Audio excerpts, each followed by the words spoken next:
com grande gratidão que estamos aqui novamente, depois de uns 40 dias que eu não ministrei mais nenhuma exposição nesta casa. Agradecemos a oportunidade de ter tido este convite por mais essa exposição doutrinária. Assim, nos obrigamos a estudar mais, a refletir mais e a compreender que a escolha de um tema doutrinário proposto a ser definido sempre tem propósito direto. Recomendado ou escolhido intuitivamente sempre terá aplicabilidade aos mais interessados, irmãos encarnados e irmãos desencarnados. Para refletirmos mais, intimamente, sobre o que estamos fazendo e o que não estamos fazendo. E o mais encantador é que a escolha de um tema doutrinário nunca é fácil. Mas como poderia ser fácil? Fazer uma escolha, ouvir, sentir uma intuição. Na verdade, não importa muito como queiramos denominá-lo, porque o tema a ser escolhido é sempre aquele que nós precisamos mais. Necessitamos conhecer e melhorar em nós. E quando eu digo nós, estou me incluindo, porque quase sempre ou sempre o tema a ser estudado pelo expositor é, primeiramente, uma necessidade para o próprio expositor. Assim, mergulhado nos estudos do Evangelho segundo o Espiritismo, deparamos mais uma vez com o capítulo 5º, Bem-aventurados os aflitos, como já havíamos feito tantas outras vezes, mas dessa vez percebi algo a mais. Percebi que fomos persuadidos para não somente ler outra vez, e sim nos apropriarmos mais do que lá estava escrito nas entrelinhas. No capítulo 5º, principalmente no item 2, causas atuais das aflições, e também um pouco do item 3, causas anteriores das nossas aflições. E depois dessa pequena reflexão, então recordei que nós fomos criados simples e ignorantes pelo Senhor de todas as coisas, Criador de mim, de tudo que eu vejo e de tudo o que eu não vejo também, para que nós pudéssemos traçar ao longo dos tempos uma trajetória evolutiva, como viemos fazendo ao longo do nosso trajeto. Mas, como seres simples e ignorantes, que já fomos nos primórdios, possuímos primeiramente o princípio inteligente, o qual passou por uma evolução, e através dessa evolução nós aprendemos que Deus é a inteligência suprema, a causa primária de todas as coisas, que Deus é o supremo arquiteto do universo, que através dele tudo se originou e se origina. E mais ainda, de Deus partem dois princípios básicos e que nós temos que aprender a conhecer. O primeiro deles é o princípio inteligente, ou o elemento inicial da inteligência. Mas o que seria esse princípio da inteligência? O PI, esse princípio, é uma energia dinâmica, difusa, grandiosa, que impregna tudo o que tem no universo e que um dia vai se individualizar e irá se transformar em um ser inteligente. Esse é o primeiro princípio que Deus criou e ainda cria. O segundo princípio que Deus cria e criou é o princípio material, o elemento universal, o fluido universal. Esse fluido é aquele que vai transformar em matéria, ou vai se transformar em matéria. Aquele que o PI, o princípio inteligente, vai precisar usar para poder se transformar em algo. Nós percorremos um longo trajeto evolutivo para entender um pouco disso, para chegarmos ao estágio de espíritos, ou como uns gostam de dizer, seres inteligentes do universo. Mas antes de toda essa transformação, para chegarmos ao estágio de espíritos inteligentes, nossos primeiros passos reencarnatórios iniciaram lá no reino animal, desenvolvendo as primeiras aptidões. E nesse processo inicial, nós ainda não estávamos sujeitos à lei de causa e efeito, à lei de ação e reação, pois ainda a atribuição dos nossos pensamentos, de nossa inteligência, não funcionavam 100%. nós ainda agimos mais pelo instinto do que pelo raciocínio. Então, lá no início de tudo, como nos mostram os irmãos celestiais, através do livro Evolução em Dois Mundos, pelo André Luiz, e psicografado por Chico Xavier, depois de uma trajetória evolutiva pelos reinos mineral, vegetal e animal, chegamos ao reino hominal, onde evoluímos do princípio inteligente para a inteligência. Foi nesse período evolutivo que começamos a desenvolver a inteligência em nós. Mas não precisamos nos empoderarmos por essa informação, não. Não precisamos, pois só a possuímos por permissão divina. Antes desse processo evolutivo nos atingir, nós éramos simples e ignorantes, como os animais, motivados, dirigidos somente pelos instintos, para a nossa sobrevivência, para a nossa reprodução ou para a própria manutenção da vida. Nesse período ainda, a lei de causa e efeito não nos gerenciava. Mas quando chegamos no reino hominal, começamos a desenvolver nossa capacidade de inteligência e começamos a ter a capacidade de gerenciar os nossos passos. A partir de então, a lei de causa e efeito começa a fazer parte de nós. E a partir do momento que eu começo a ter o raciocínio, usar o meu livre-arbítrio para gerenciamento da minha vida, do meu pensar, do meu agir, dos meus atos e ações, essa lei passa a ser o fiel da balança junto a mim.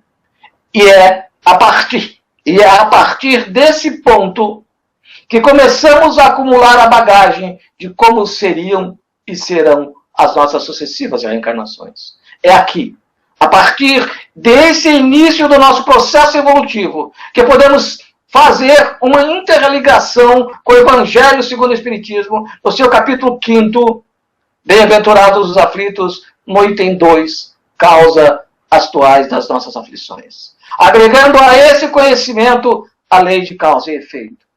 É assim, meus amigos, que são feitos nossos planejamentos reencarnatórios. Então, para eu estar aqui diante desta oportunidade reencarnatória, com o intuito de evoluir cada vez mais, é porque a encarnação ainda é o melhor instrumento para a nossa evolução. A lei de causa e efeito é o que garante esse processo. Pois nós somos mensurados por essa lei.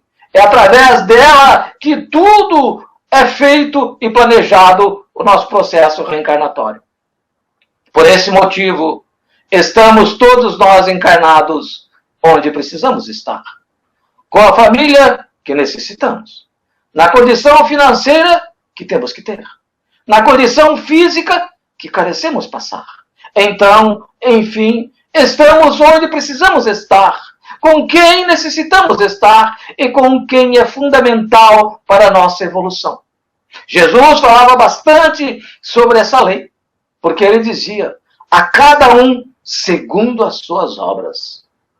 Ou seja, nós temos que assumir aquilo que nós fazemos, aquilo que nós pensamos.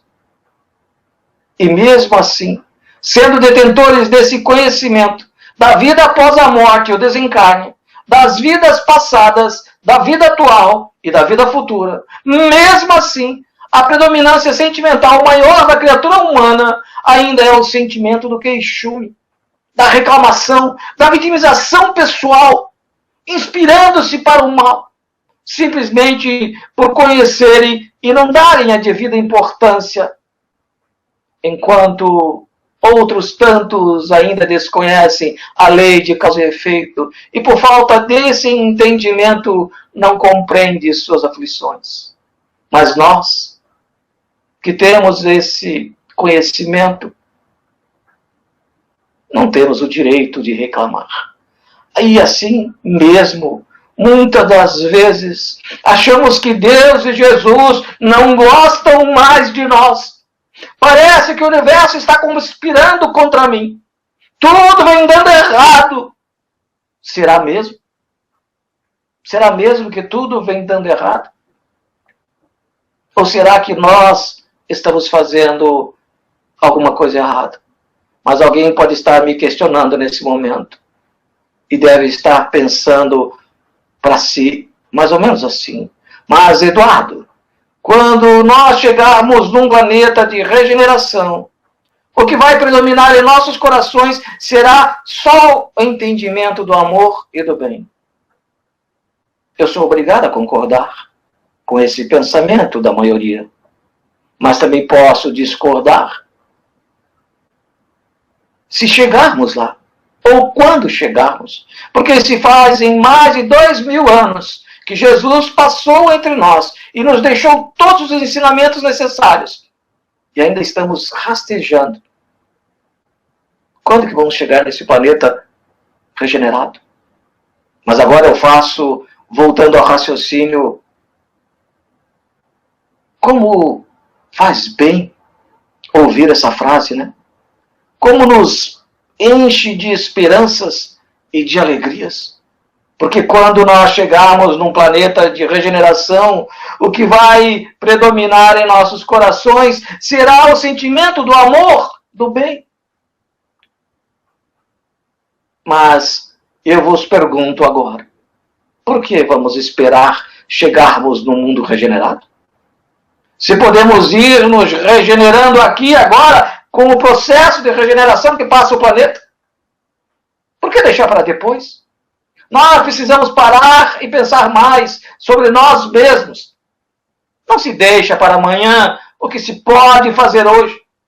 Meus amigos, vejamos, alguém que está aqui presente hoje ou nessa sala virtual nos ouvindo, principalmente dos encarnados, gostaria de saber, sem se expressarem, mas se expressando mentalmente para si, alguém sofre? Se sente aflito? Injustiçado? Traído?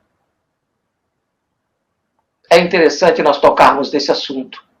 Provocar em nós esse sentimento de dor, de aflição, para quando refletirmos sobre nós, percebemos que existem irmãos sofrendo bem mais do que nós. E se eu sofro hoje, é por causa do que eu fiz ontem.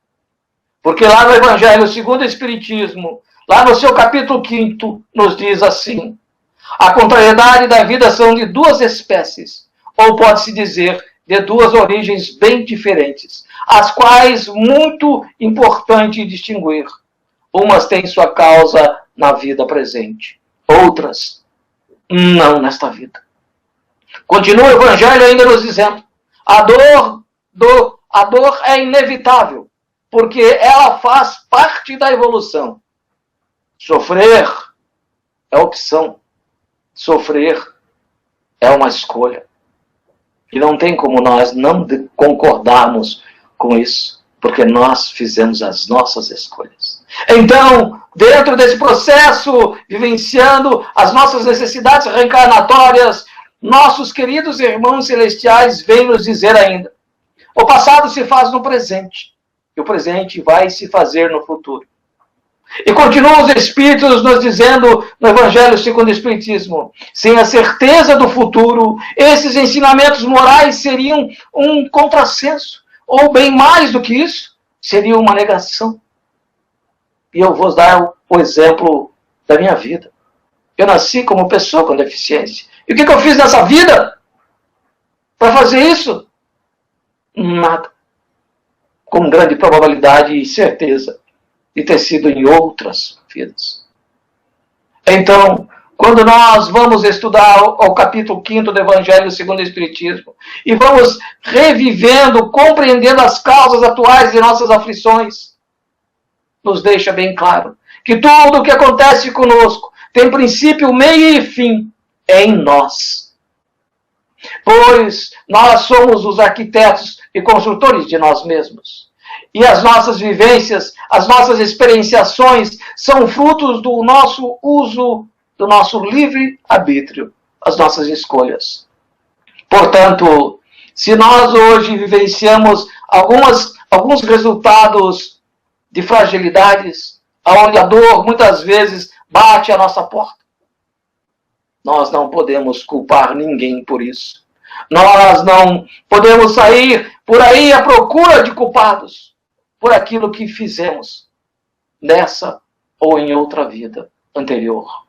Porque está bem claro, segundo nós aprendemos com essa doutrina maravilhosa, esclarecedora e confortadora, a qual nos esclarece que nós somos responsáveis pelas nossas ações, pela nossa felicidade, como nos mostra o Evangelho segundo o Espiritismo, lá no item Causas Atuais das Nossas Aflições, onde diz: a quem culpar, então, por todas essas aflições, senão a ti mesmo.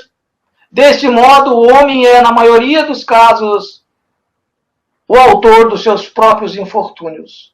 Mas, ao invés de reconhecer, acha mais conveniente e menos humilhante para a nossa vaidade acusar a sorte, a providência, o azar, a nossa má estrela, quando, na verdade, a nossa má estrela é a nossa negligência, onde os males dessa natureza formam seguramente a grande maioria das contrariedades da vida.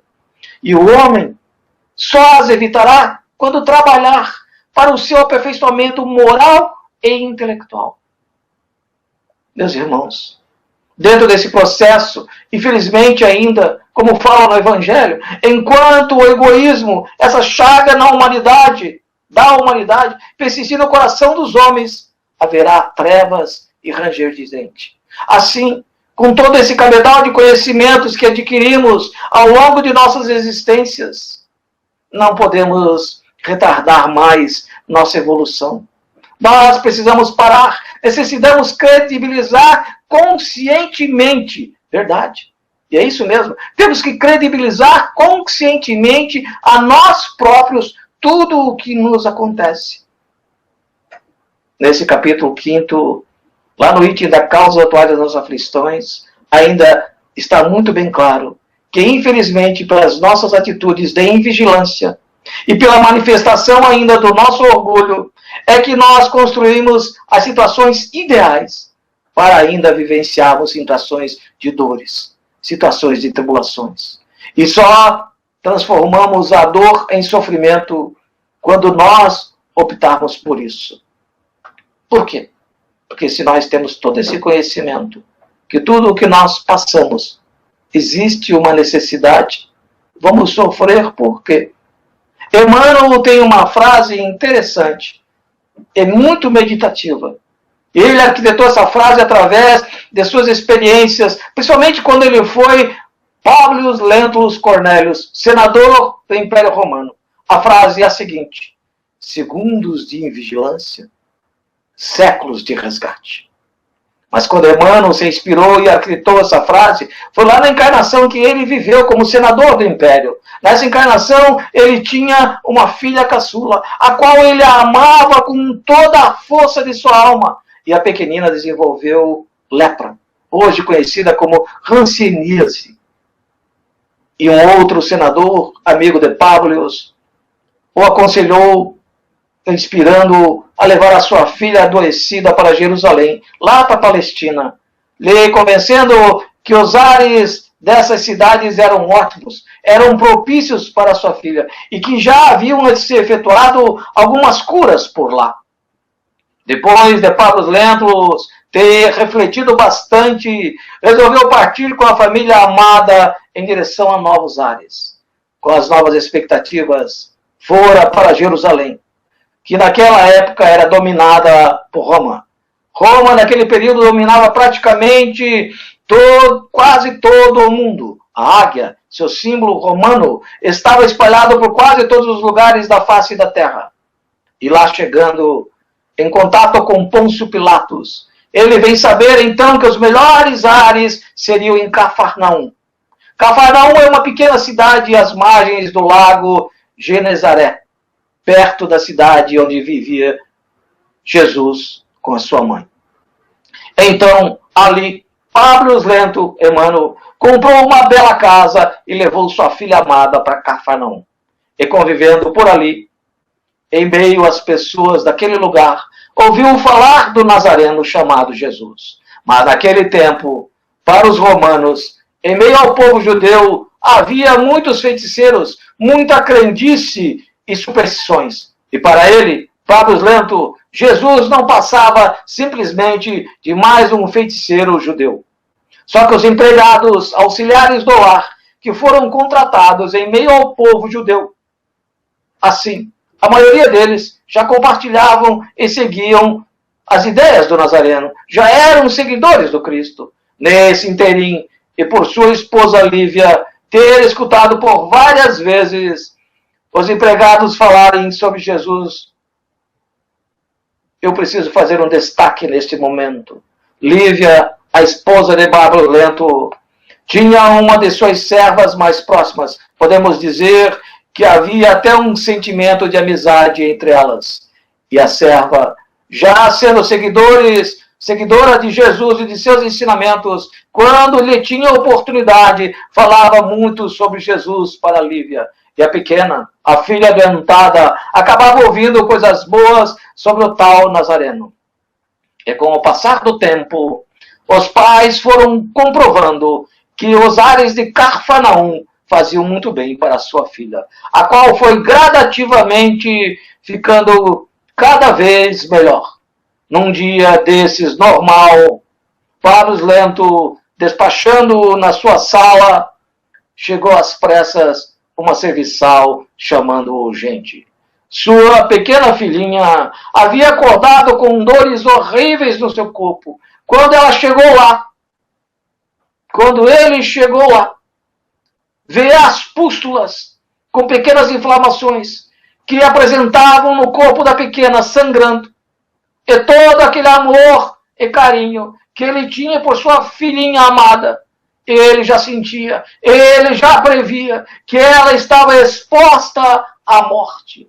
Nesse momento de insegurança, de incapaz, de incerteza, Pablo, diante daquela sua arrogância, deixou falar mais alto o sentimento do amor, ajoelhando-se ao lado do leito da filha, e perguntou à filha: filha, diz para mim o que tu quiseres, que eu te trarei. Os olhos da pequenina embaçados de lágrimas, reflexo das dores, estampado mais ainda no seu semblante. As franzinas repuxavam-se diante da dor que a consumia. E ela fala, com a voz fraca e trêmula: Pai, traga para mim Jesus de Nazaré. Ele leva um choque, porque para ele, Jesus de Nazaré era mais um feiticeiro nazareno entre tantos outros. E ele sai da casa pensando, questionando a si próprio, onde ele iria encontrar esse tal de Jesus de Nazaré.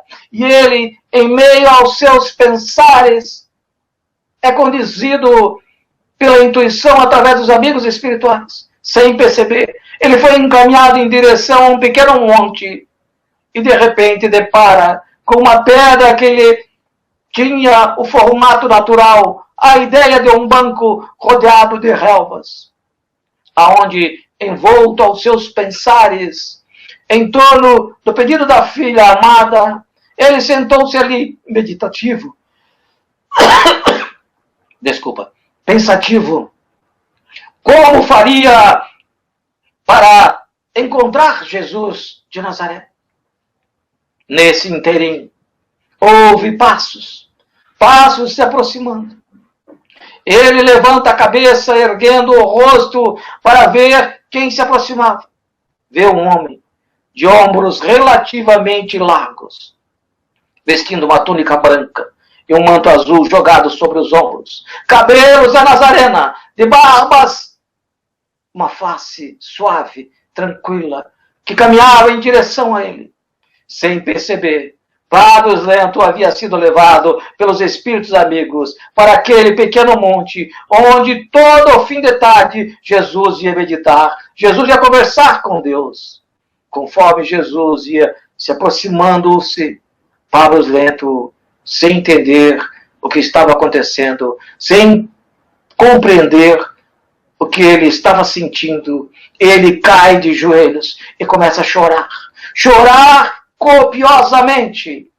Jesus aproxima-se dele com a voz suave e meiga, mas firme, e diz: Eu te conheço de ontem, Pablo Lento, senador de Roma.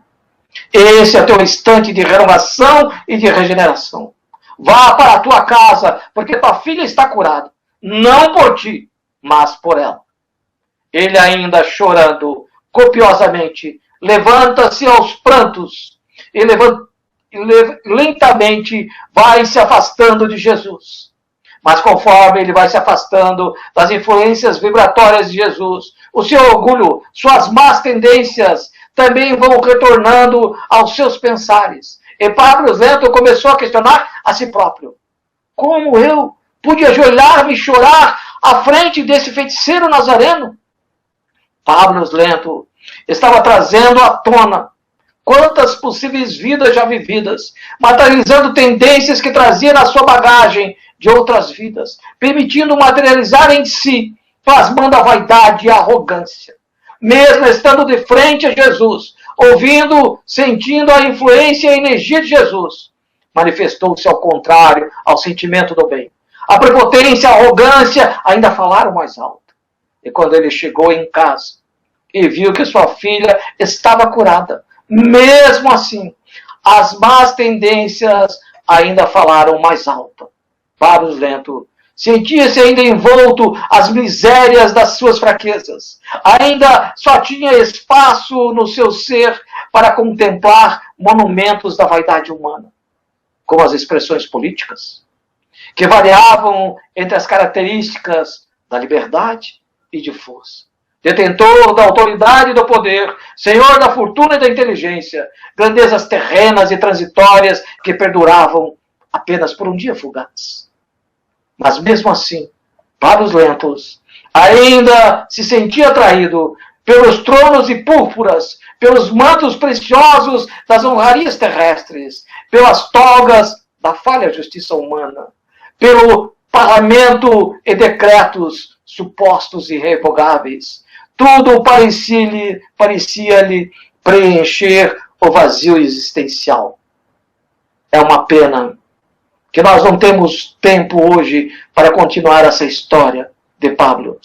Mas eu faço um convite agora para todos vocês para lerem o livro intitulado Há 2000 anos, por Chico Xavier e Emmanuel.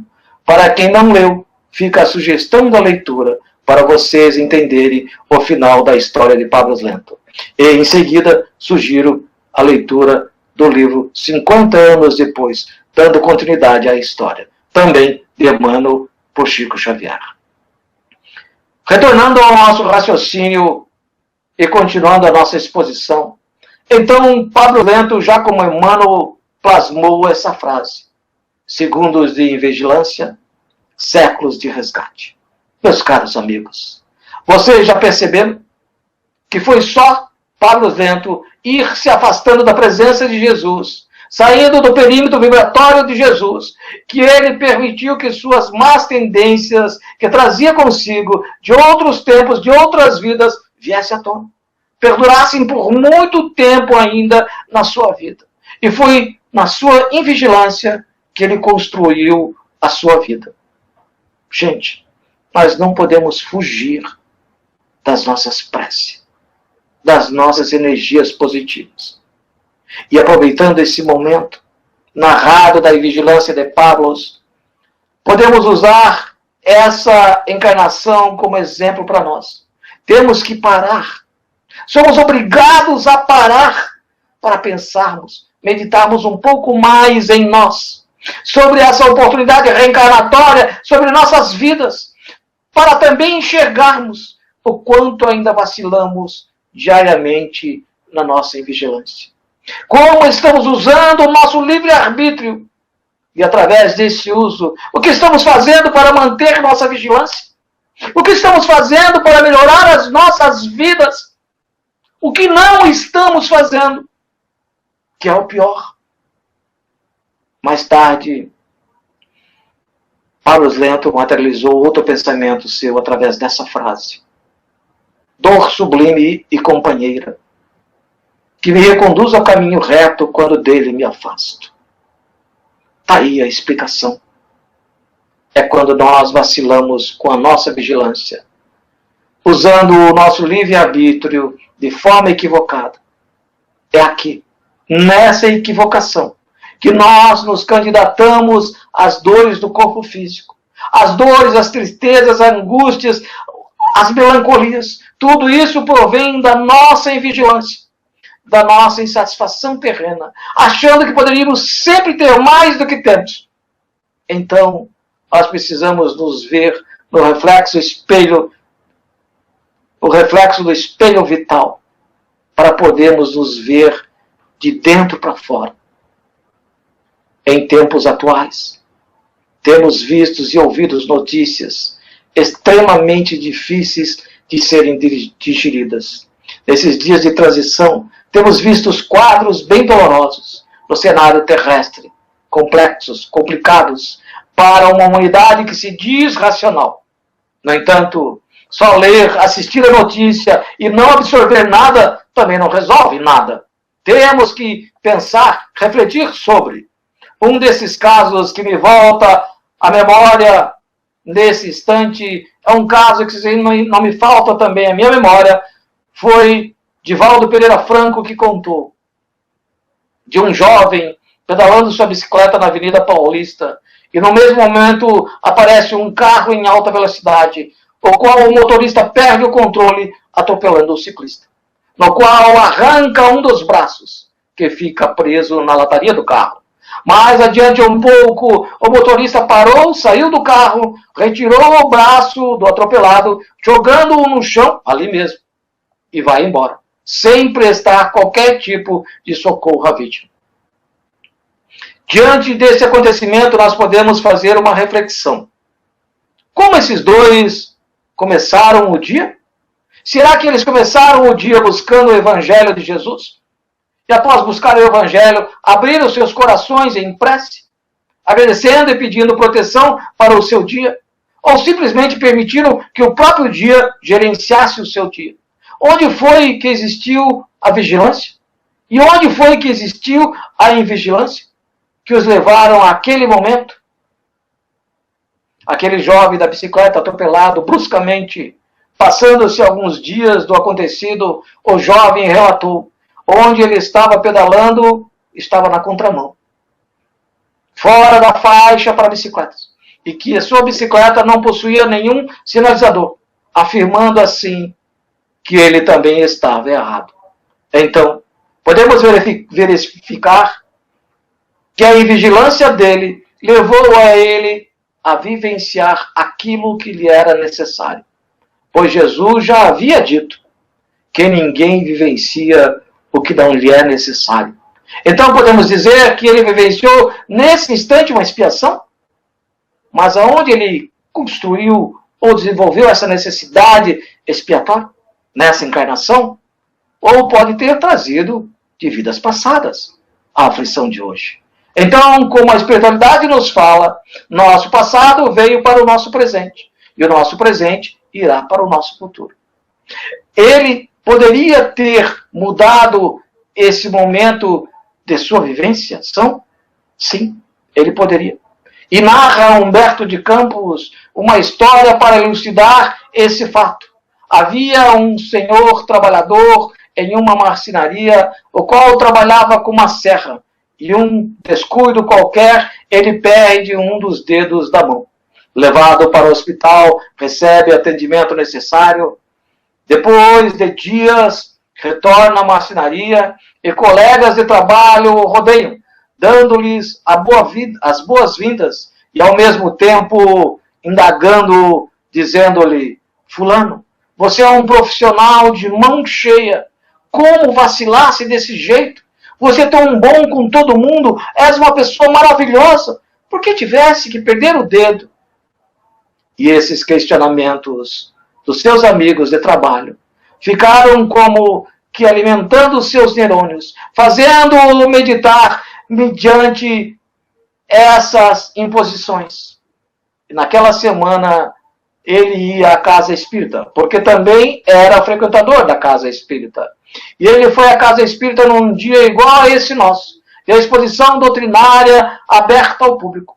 E ao final da palestra, um dos mentores da casa se manifestou, dando uma mensagem geral a todos os presentes. E em seguida, dirigiu-se especialmente a ele, dizendo assim: ao irmão que está aqui e com pensamentos negativos, achando que foi injusto perder um dos dedos da mão, saiba que Deus Pai permitiu que você perdesse somente um dedo, devido às mudanças positivas que tivesses nesta vida, a teu favor, pelo tanto que melhorastes teu amor para com os outros, os teus pensamentos, as tuas ações e atitudes, porque eras para perder o braço, pois em vida anterior, quando eras feitor de escravos, quando eles não te obedeciam como querias, passava o braço deles na moenda do engenho.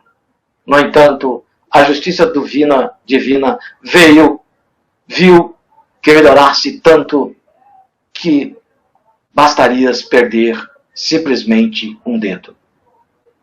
Então, meus irmãos, quando voltamos aos nossos pensamentos, aquele jovem que fora atropelado na Avenida Paulista, poderia ele não ter perdido o seu braço se tivesse investido na sua vigilância? Sim. E o outro jovem motorista do carro vinha da balada e estava alcoolizado, dirigindo em zigue-zague. Podemos dizer que estava numa total invigilância. Que tipo de companhia que ele trazia com ele? Ele vinha da balada, tinha ingerido álcool em abundância. Então ele estava no estágio extremo de invigilância. É aqui nós vamos recordar uma frase de André Luiz: para corrigir o mal existe o mal. Não se torne você um instrumento do mal.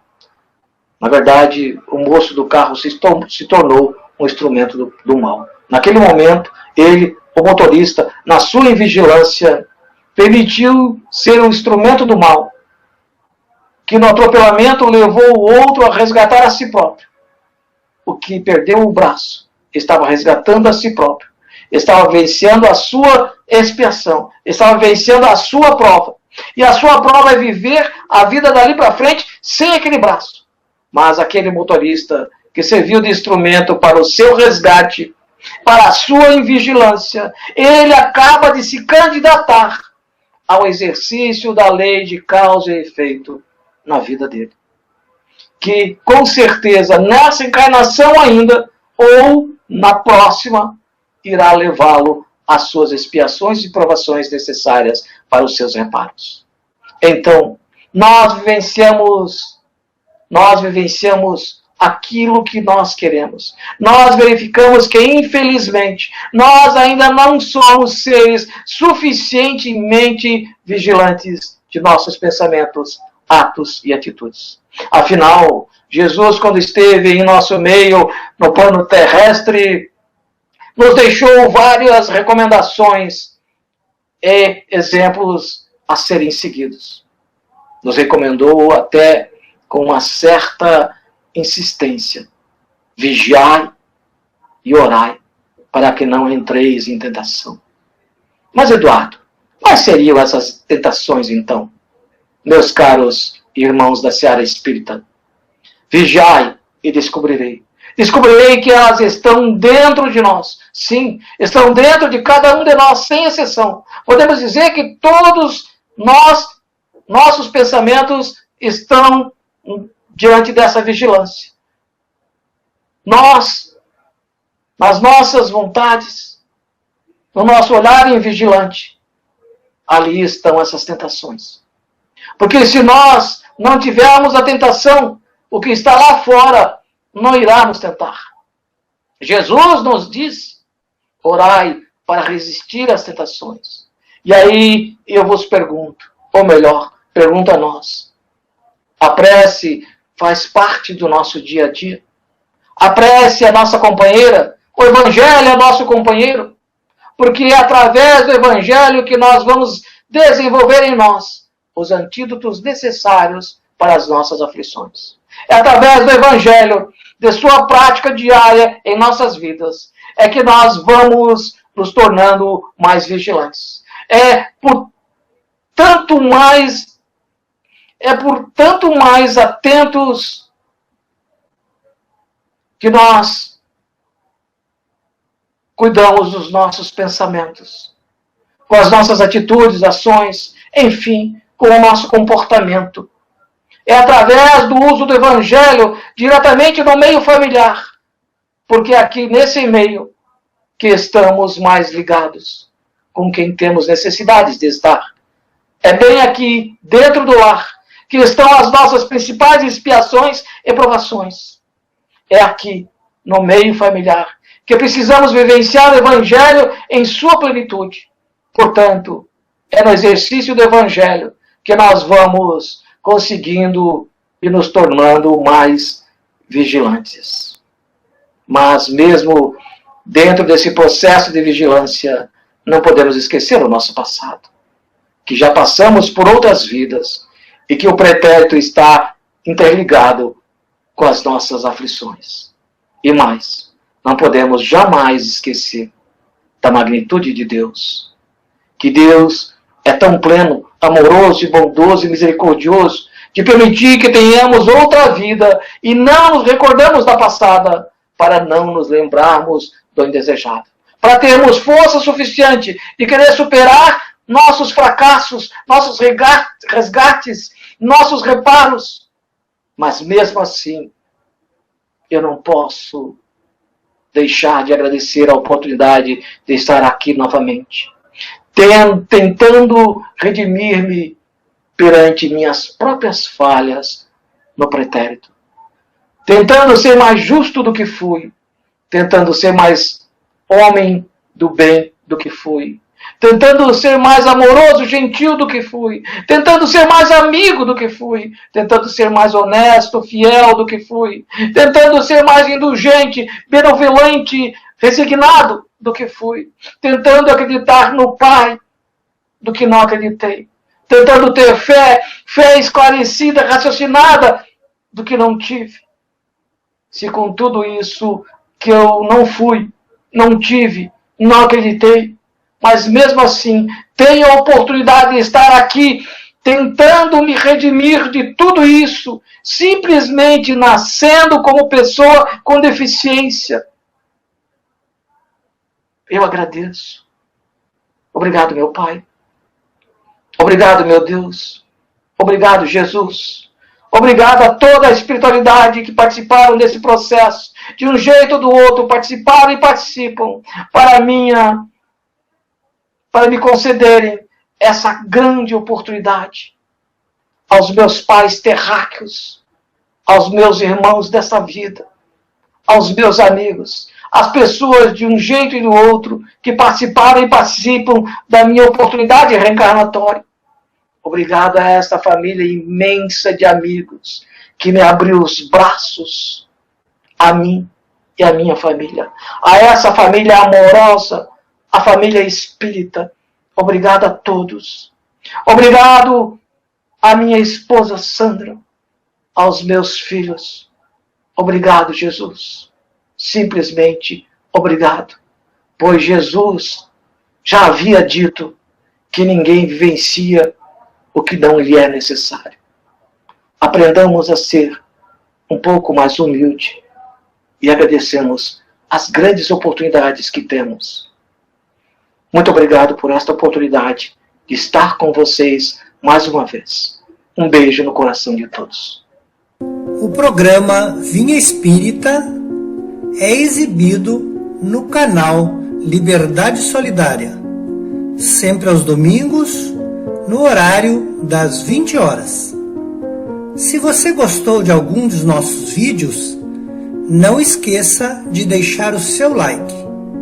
E se desejar, faça seus comentários sobre a nossa programação.